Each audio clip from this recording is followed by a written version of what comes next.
اعوذ باللہ من الشیطان الرجیم بسم اللہ الرحمن الرحیم۔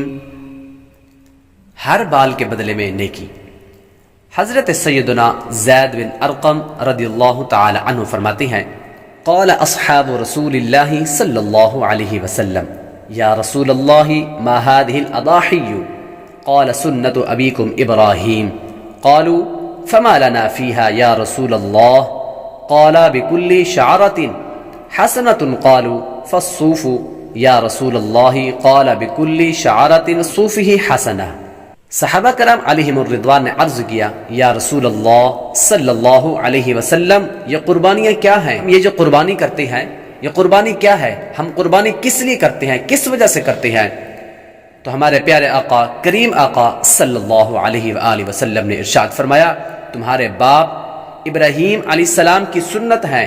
صحابہ کرام رضی اللہ تعالی عنہم نے عرض کیا، یا رسول اللہ صلی اللہ علیہ وسلم ان میں ہمارے لیے کیا ثواب ہے؟ فرمایا، ہر بال کے بدلے میں ایک نیکی ہے۔ سبحان اللہ۔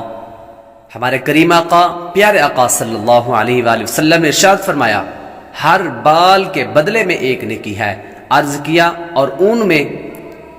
فرمایا اس کے ہر بال کے بدلے میں بھی ایک نیکی ہے، کیونکہ اون والے جو جانور ہوتے ہیں ان کے بال سب سے زیادہ ہوتے ہیں۔ اس لیے صحابہ کرام رضی اللہ تعالی عنہم نے عرض کیا، یا رسول اللہ صلی اللہ علیہ وسلم اون میں؟ فرمایا اس کے ہر بال کے بدلے میں ایک نیکی ہے۔ جہنم سے حجاب۔ حضرت سیدنا امام حسن بن علی رضی اللہ تعالی عنہما سے روایت ہے، رسول اللہ صلی اللہ علیہ وآلہ وسلم نے ارشاد فرمایا، من ضحى طيبة بها نفسه محتسبا لأضحيته كانت له حجابا من النار۔ جو ثواب کی امید پر خوش دلی سے قربانی کرے تو وہ قربانی اس کے لیے جہنم سے حجاب ہو جائے گی۔